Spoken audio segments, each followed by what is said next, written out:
everyone. Are you ready for another Profound Professionals?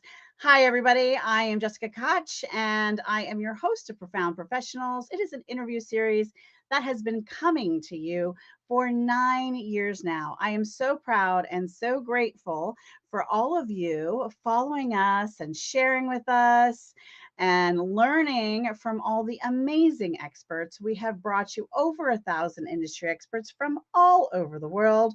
They help you improve your personal life and grow your business. Today, I have an amazing guest. Today's guest is Steve, and Steve has been a practitioner for 3 decades, not showing it a bit in his smile lines at all there. And now he's an author, keynote speaker, and program facilitator for in leadership success engineering. So, a program facilitator in leadership success engineering. Are you curious? Because I'm curious. We need to learn all about what exactly that is. So, here we go. Steve, welcome to the show. Thanks, Jessica. Delighted to be here. Thanks for the opportunity. And clearly 1,000 previous guests almost. So, wow, what a caliber of guests I'm sure you've had over those years. It has been something else. It's almost been a doctorate soup, people with master's degrees and just people of knowledge from all corners of the world in all kinds of categories. There's so many things that can improve us and our personal lives as a person. And then there are so many experts in things that can help your business grow and create legacy and generational wealth for you, community, and family for hundreds of years to come. And so, with that, we've had guests from all walks of life, from all over the world, all from under this great big sun shining on us to make it all work. So yes. It has been it's been something. We'll do some videos for our 10-year birthday coming up that we snippet just all the different categories and guests that we've had. It's been a wild ride. Wow. So tell us how you began this journey and story, and a bit about this leadership success engineering, and what you're up to, and what road led you there. Yeah, happy to, Jessica. And you actually used the word practitioner to introduce me, actually, which is a word I'm very, very fond of because I'll get to it momentarily. But I've been in leadership from a rookie leader, the first time you're given the title and a team to manage and lead, which was 3 decades ago now, and over 30 years of various sectors and various levels of seniority, ultimately at boardroom and executive level with teams in the UK here as well as internationally. Sort of Mm. my passion and my interest in the art and the science of leadership sort of has been developed over the last, particularly the last decade, I would say so, because in the previous sort of 20 years, I was just too immersed in trying to do this leadership thing successfully. But I'm going to Mhm. be very candid. Over the 3 decades, I've succeeded, but I've failed just as many times. Mhm. Sometimes we've won, sometimes we've lost. But actually, the cumulative effort over those 3 decades, and particularly over the last 7 or 8 years, led me to sort of follow this calling or this sort of purpose that I found myself having in the latter stage of my corporate life of how can I help other leaders? How can I create almost a playbook, a template from what the most successful leaders that I've been privileged to talk to, work with, observe, even get the chance to talk and sort of ask them. And actually, that's formed perhaps the last 6 or 7 years of my career, when my own business has started to take shape and grow, where I've been able to sort of write the books, do the research, stand on stages, and then ultimately deliver the programs where I've been able to share that sort of research and that insight that I alluded to as a practitioner. Because I Mhm. really want to make a distinction here early on in the call, Jessica, is I believe there are lots and lots of gurus, for want of a better title. And maybe guru is the right word. I could never call myself a guru in the art of leadership, despite the experience, because I'd like to call myself a practitioner. And the difference between the two is I've been there and done it. I've got Mm-hmm. the scars, the bruises, the sort of the battle wounds, as well as the successes and the achievements and the highlights. And I Mm-hmm. certainly find that when I'm working with organizations, that it's that credibility, it's that experience that when you are speaking to leaders, no matter, leaders at the start of a journey, leaders in the middle, and leaders at the top end of the seniority ladder, when you're able to sort of relate to the challenges and experiences that they are facing, then I find that my material and sort of the insights that I've got to share resonate so much more. So that's a snapshot of 3 decades in corporate life, but with a real bias towards leadership. How do you do it? How do you do it well? How do you succeed? And ultimately, how do you and the teams that you lead sort of drive the sort of the success and the achievement that the organizations need? So did that make sense, Jessica? It does. And what I'd love to hear from you now is, where are people in that leadership journey that come seeking you out? And how does the leadership success engineering kind of program incorporate in that? And let's talk about a little bit more about the clients who go, oh, you know what? I need that guy Steve in my life. And what exactly is pinching them that makes them begin to seek a Steve in their life, right? Yeah, yeah, you're right. Of course, you're right. Well, if I answer the sort of the question, sort of last one first, and I'll Yeah, go sure. into the first one. I find, and I've certainly found this throughout my own career, but particularly since I've been sort of working on my own material, most organizations that are struggling, that have a performance issue, that are sort of grappling with why things aren't quite right at the moment. Um, Mhm. I tend to find that they start to focus more on the symptoms as opposed to the root cause. So they'll constantly look for that silver bullet of, once we find it and fix it, that's going to fix all of our organizational pressures, challenges, shortfalls. And organizations of all sizes will go running down rabbit holes looking for this sort of panacea, this magic solution that is going to Mm, fill and solve all of their organizational challenges. But what they constantly miss is, to me, is the root cause. They'll mm, chase the symptoms, but the root cause is typically just the effectiveness of leadership right across that organization or that business. I've mm. yet to come across a target, a metric, a KPI, an objective, and all of the sort of labels that we give to these things, Jessica, that cannot be associated or tracked back to the leader.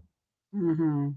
Many organizations do not see what's right in front of them. Of, if you can tackle the root cause as opposed to the symptoms, then you can fix organizational pressures and shortfalls much more quickly and much more in a systemized operational way than sort of chasing off the various sort of things. Well, it must be a marketing issue. Well, it must be a product or a pricing issue. Well, it must be a cultural issue. Well, it must be a competitive issue.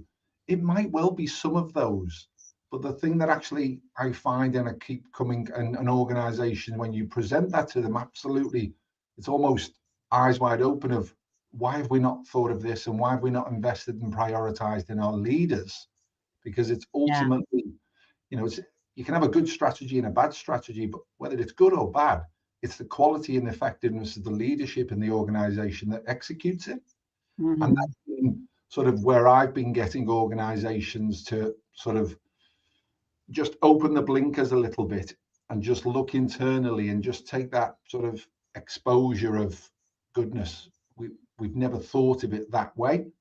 And when we've then begun to work with each other, we then start to see some fantastic sort of returns on that investment, and across multiple metrics over the years. Been Yeah, very, but what I'm saying is, I'm pretty sure people don't walk in the door of, their doctor's office or your office for that matter and say, I think we've got a leadership problem. That you don't walk into the doctor's office and go, I think it's the gallbladder. You go, it hurts right here, and I don't know why it hurts right here. Or these are the list of my 5 symptoms that are driving me crazy and that drove me to make an appointment with you to see if, I need my appendix out, my gallbladder looked at, or what's happening inside of me. And I think that's what you're doing with the business. They don't come in and say, hey, I think I got a leadership problem. They knock on your door because they have these other symptoms. And if we can help identify for our listeners some of the symptoms that someone will come in with, um, then we can help get excited those people who need to come find you, Yeah. right? So maybe if their sales, the profit margin isn't there and the sales they're making and they're making sales, or maybe it's the communication between departments seems to be breaking down because from purchase to product or service performance to the client, something's breaking down, and the clients are the clients we have are getting grumpy, or like whatever it is that's happening. There's some sort of symptom that doesn't sound anything like, gee, we might have a leadership problem here. It's a great analogy that you use, Jessica, and actually the word diagnostic is something that I'm sort of, it's the primary stage of any interaction that I have, because organizations will reach out to me and say, we have a performance issue. And when I typically have the conversation of, okay, and why do you think that? They've immediately in their minds at CEO level or CPO level, C level, executive level, will typically say, well, we believe it's this, or we think it's that. Can you come in and sort of fix that? And actually, it's a bit like, to use your analogy, going to the doctor and say, well, I've got a pain there, but I've been on Google and I think what I've got is this illness or this disease or this condition. And the Mhm. going back to my practitioner example again, the doctor will typically undertake a much broader diagnostic to actually say, Mhm. no, the problem is here or is here. And one Mhm. of the key fundamental stages that I do at the start of any interaction with an organization is run the diagnostics, because it's factual sort of evidence database that I can say with some confidence and some degree of sort of confidence again, to say that actually this is the issue and these are why you're seeing accountability issues. This is why culturally there's a misalignment. This is why you're not able to execute your strategies, and so on through the diagnostic list. And Mhm. when you provide observational insight as well as data-based insight as well as diagnostic insight, it almost then becomes a fait accompli for the organization, where they go, sorry, we weren't seeing all of that. That's exactly why we need your help. So I'm so pleased you reference back to that diagnostic stage, Jessica, because Mhm. and actually, when I talk about leadership engineering, it's 7 fundamental themes. And one of them is the ability for the leader to undertake diagnostics before jumping to conclusion, because Mhm. it's so easy for them to think, well, that must be the issue. I'll go and fix Well, and then you have to remember you're dealing with human beings, right? it. And the reason a lot of times that doesn't happen is because what CEO or CFO or C anything following a C wants to say to you, Steve, we really got no idea what's going on here. So it's better for them, and from a human being ego standpoint, because we all have a bit of an ego, to say, this is what we think it is. Because otherwise we sound like, I don't know, no, we're all running around. Nobody knows what the heck's going on in the company. I know, I know. So they have to come up with something. They feel, it's I love every lawyer out there watching and listening, but you can't send a contract to an attorney and not have them have an opinion. The contract could be near stellar perfect. They could have written it and forgot about writing it, and you send it to them. They're going to give you 2 to 3 things at least, if not 5 or 20, that need fixed on that agreement, because it's connected to their value. It's what they do. It's Exactly. they'll critique it. And by the way, we're not giving you legal, financial, or medical advice in this episode, or any of our episodes. We are sharing with you our knowledge and fun, and all the things we're up to. So simply, if you're listening, if you're a company or an organization and you're in leadership in this company and you're thinking, we're not reaching fill in the blank, whatever goal, there's a really good chance having a conversation and an evaluation with Steve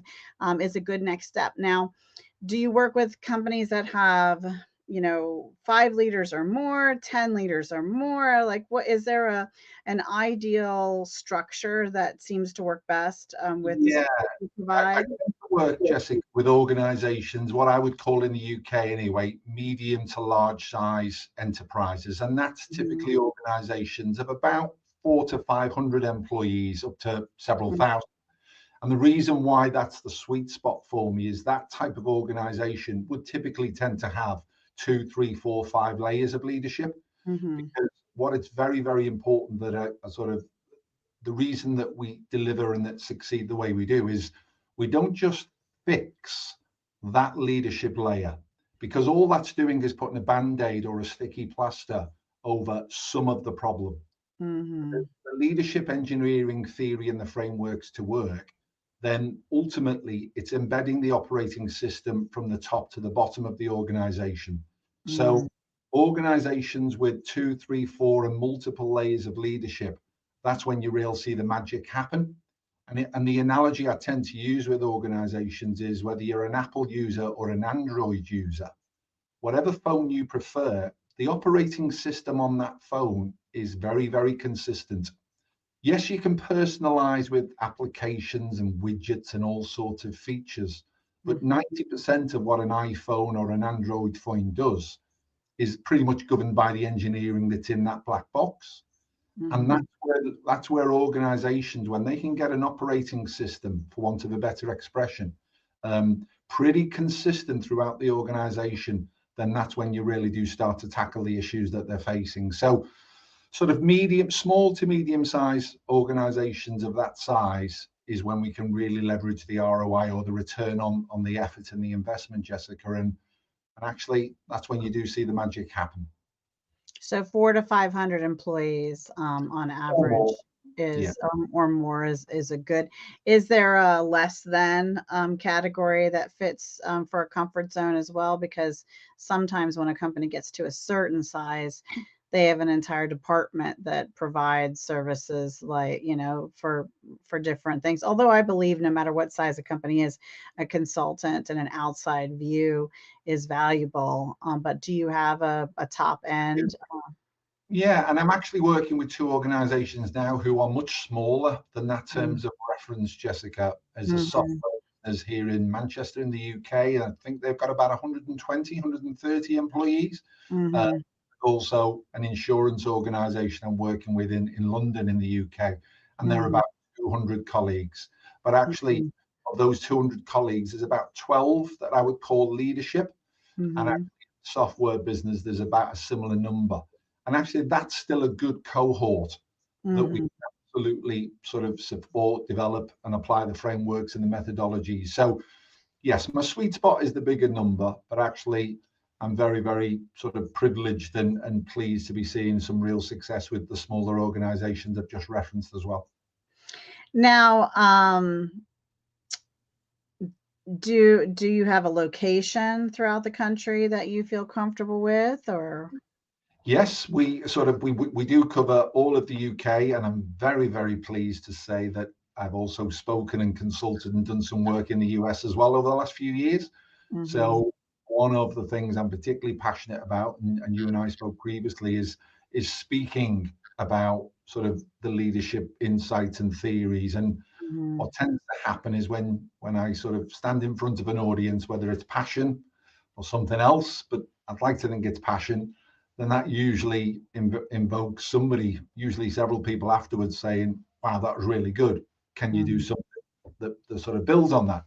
And I've been mhm, very, very privileged. I've worked with organizations in Chicago, in New York, in San Francisco. So I'm not suggesting it's on my doorstep, Jessica, and I can nip to San Francisco tomorrow, but I would like to sort of stress that, leadership, wherever you are in the world, is effectively still the same set of challenges and issues. And therefore, I think the insights and the models and the frameworks are hugely transferable as well.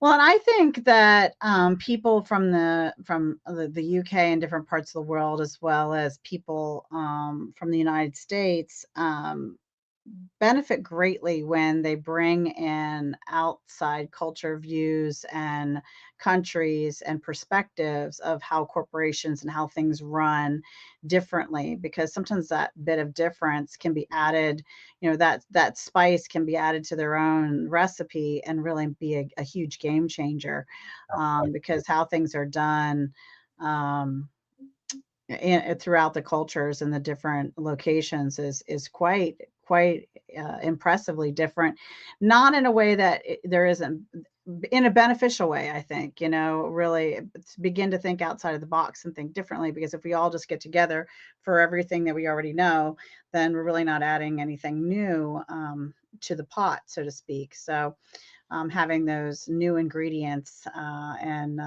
and by the way, new it works two ways because as much as I can bring that perspective, sort of transatlantic, what I've also realized from having the privilege and the honor of working with those organizations as well is I also bring back perspectives that perhaps I wasn't sort of sensing and developing and picking up with my UK clients as well. So I want to be very, very sort of transparent that as much as I enjoy sharing the perspectives that you've alluded to, I also get back on the aeroplane and a little bit wiser and a little bit more rounded as a result of that experience, which Mhm. again goes back to my expression of a practitioner earlier on.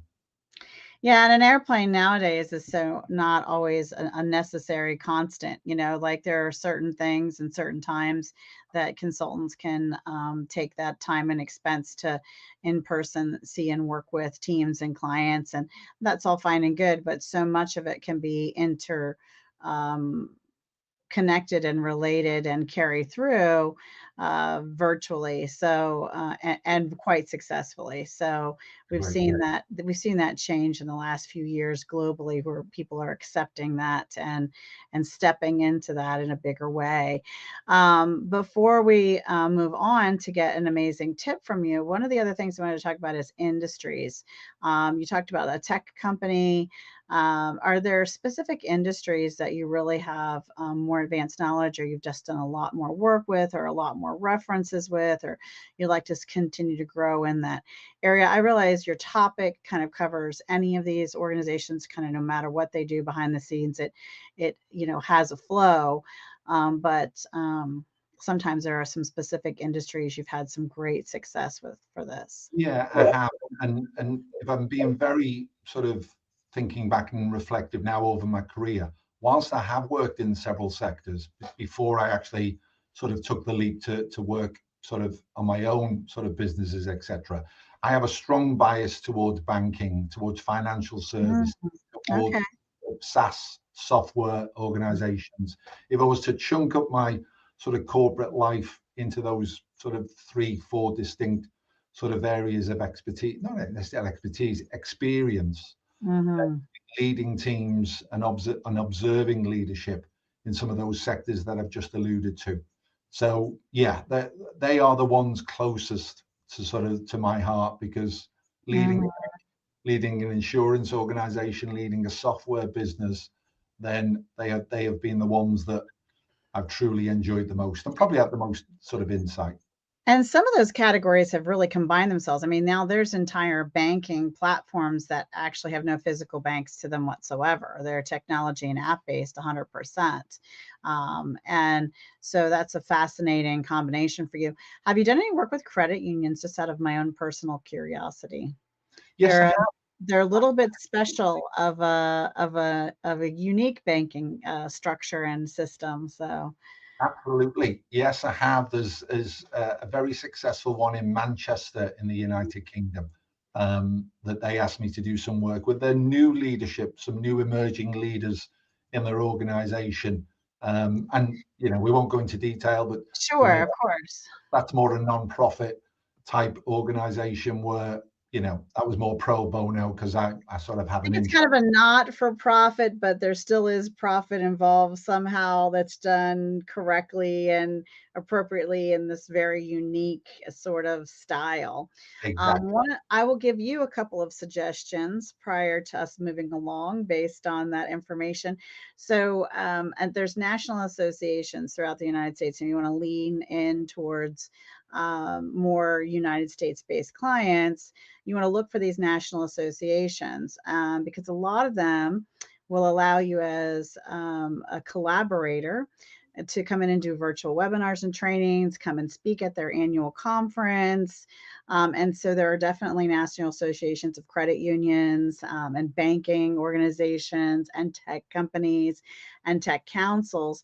And looking at those organizations that serve those industries across the board, and you want to look for ones that serve the leadership, right? Because there's the National Association for everything, and sometimes even specific leadership in that association. So National Association of, CFO and finance directors for credit unions throughout the country, or CFOs for tech companies throughout the country, and or CMOs or COOs or whatever, and looking for those and reaching out to them to do and offer both a virtual webinar as a part of the membership package of value that the member gets when they join their association, and then finding out if it makes sense for a live a live spot at one of their annual conferences. That's a bit of an investment and a leap for you across the pond as it is, but still, the virtual would probably go a very long way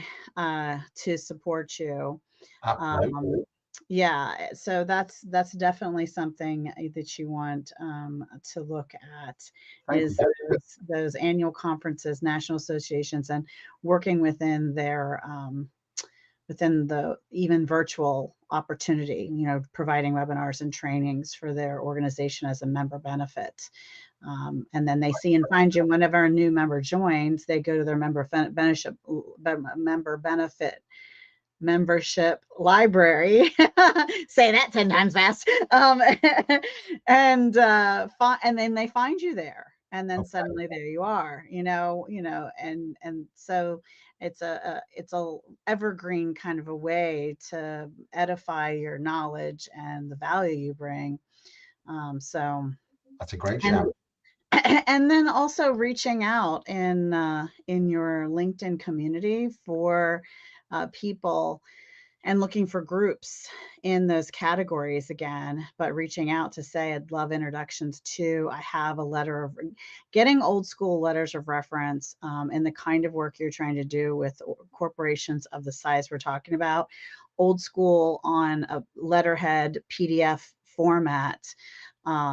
And asking for those again. People forget to ask for them. And you can have an organization and you can say, hey, I've done this work for this credit union here. I would love to offer some support for the credit unions with you. Here's my letter of reference for you to review. It's a very powerful and still very meaningful in the kind of industry that you're working with. That's Um, some great counsel, Jessica. Thank you. well, these are all things that I've done in my sales and marketing career, and spoke to these national conferences, done the webinars, provided the letter of references. So this is all a bit of how I had success. So now we're going to have you share with all the leaders out there listening a tip, something they can do today with their team or for themselves as a leader that would make a real difference. Wow. Well, I'm gonna use the C word, the communication word, Oh, as it's sort big. of tip here, because whatever role we have at leadership level, like I say, the most senior level to the most sort of junior level, the ability to communicate and to sort of persuade and influence our colleagues and our teams is hugely powerful. And one of the most powerful sort of tips that I could give is too many leaders, and I can see this in life, let alone in business. Too many leaders think that communication just involves the what. This is what we're doing. This Mm, is what is changing. And if I could give one tip, it's those leaders that can actually overlay that with a layer of why and a layer of how. That's mm, when the sort of dots get joined up, Jessica. That's when teams can get aligned behind a communication or a purpose or a mission or an objective, whatever label we want to give it. But very few leaders actually take the time to think and plan and articulate. Right, I'm very clear on the what I'm going to communicate, but how am I going to describe the why? How am I mm, going to sort of touch hearts and minds? And then when I've achieved that, how am I going to give some confidence in the how? This is Mhm. what we're going to do. This is why we're going to do it. And this is how we're going to do it. If you can sort of land on those three elements when you're communicating anything to a team, then you really can achieve some fantastic outcomes and results, because you're not leaving the audience wondering, well, I understand the what and the why, but he or she didn't mention how, or she mentioned the how and the what, but nobody said why. And I know that sounds very, very basic, but actually it's incredibly powerful. And it's one of the skills and it's one of the attributes of the sort of leadership sort of engineering frameworks that we've learned over the years, that those leaders that tend to succeed and achieve most of the time have a real aptitude or a skill at this. It's not necessarily inherent, but it's something that you can practice. It's something that you can practice again. It's something that you can practice again. So if I was to give one tip, it would be to think about communication, and when you execute it, don't forget the why and don't forget the how.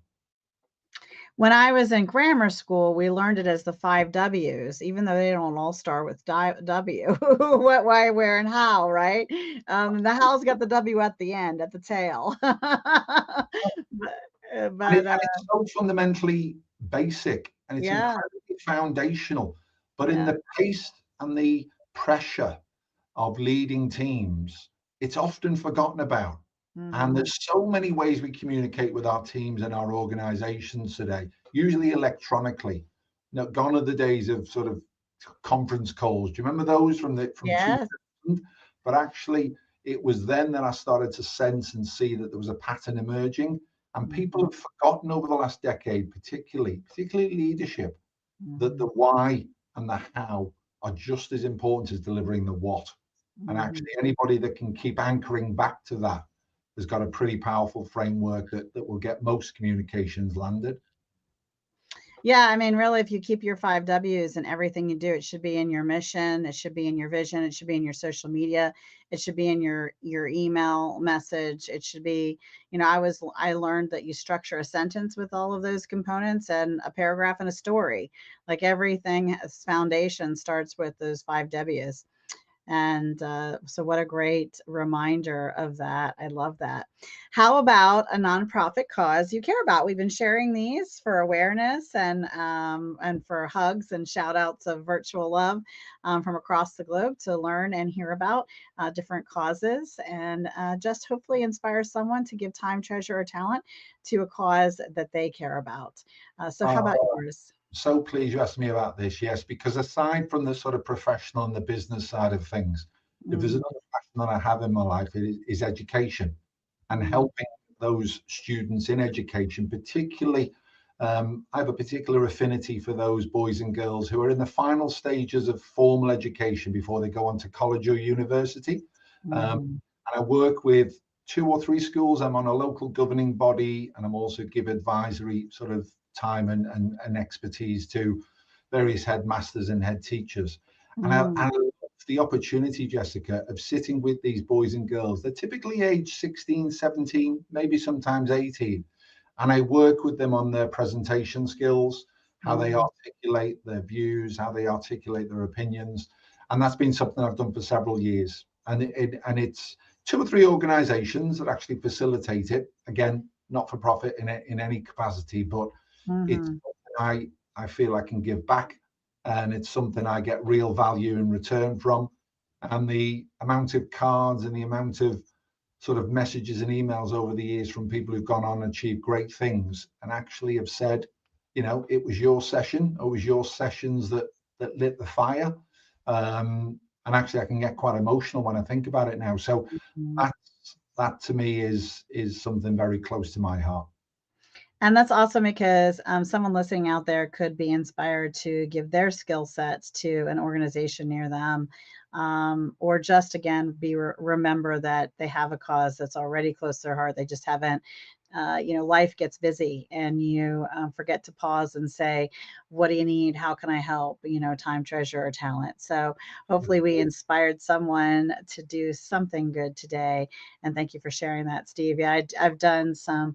I do a lot of social sales and marketing consulting and social media training in my company, and um, I've done some LinkedIn classes for high school students, getting themselves prepared to make connections and really leverage it as they go through their college career and their education, building up those connections. And I even, one of the students we helped, because we looked so specifically for things, was able to find, her parents were in the police force, and there was a specific scholarship connected to children of, and she ended up in our work on her LinkedIn, landing a scholarship for the police force. So for a student who was a child of someone in the police force. So Isn't that fantastic? yeah, Isn't that? so there's just so many cool things that we can do with the knowledge that we have to help others.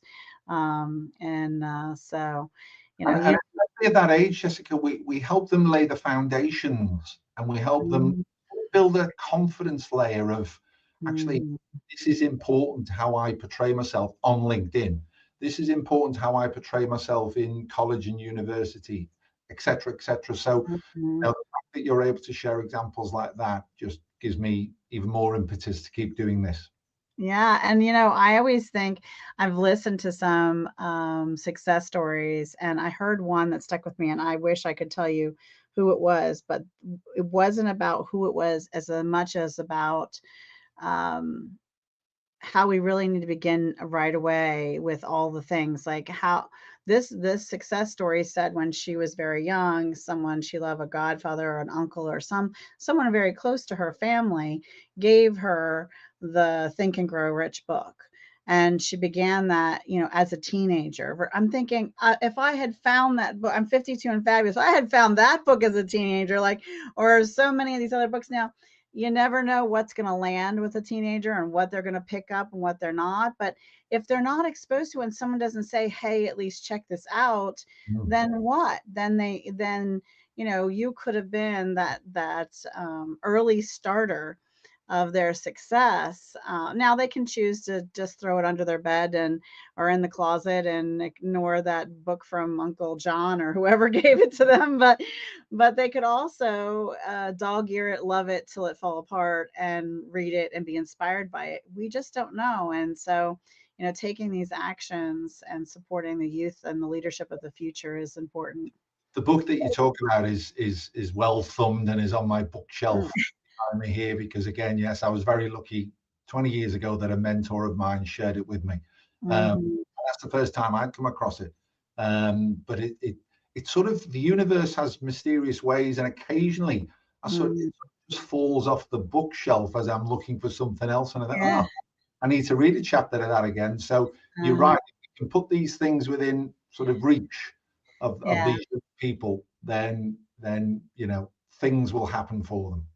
Well, and I do believe that that whole saying of, when a student is ready, the teacher will show up, or same with the book. I think books are very much like that, which leads us right into our book conversation. But before we go there, I want to talk about the Think and Grow Rich, since we started that just by accident. 100 years ago, a gentleman called Charles Hannell wrote the Master Key System.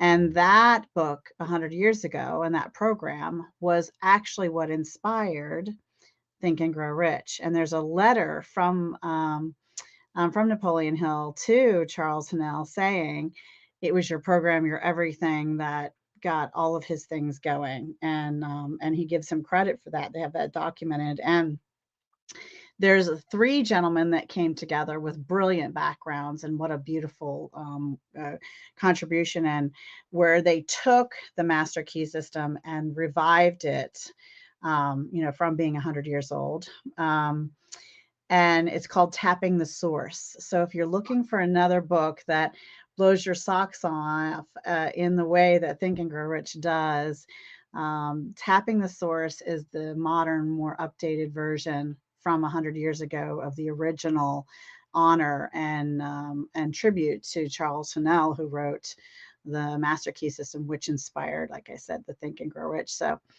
uh, Getting just a lot now about how many other ideas for Christmas presents. I think you may have just given me another one for the list now. Yeah, it's a really good one. I've listened to the audio, so has my husband, and we went and found a hardback book of it, and so it's just been really, oh, it's really wonderful. So books that inspired your personal life or helped you grow your business. Well, yes, I've been very fortunate to write two books, and I've read countless others. I'm just on my third manuscript now. So, but the one book, I think, if you're asking me to sort of recommend what's inspired me, it's a book that many people watching us or listening to us will have heard. It's the book on mindset by Carol Dweck. Um, I don't know that one actually, oh, and I know a lot of books. it's just over my shoulder there next to the two books that I've written. But it's a book where Carol's a professor, I think, at Harvard University. And she sort of over the last sort of 10, 20 years has sort of come up with the research that we have a fixed mindset or a growth mindset. And it's Mm, one or the other. And the difference mm, between the two and how they get us to think and operate and live, probably alluding to some of the principles, for example, from Think Rich and sort of Napoleon Hill's book, is yeah, just the power of the mind is yeah. incredible.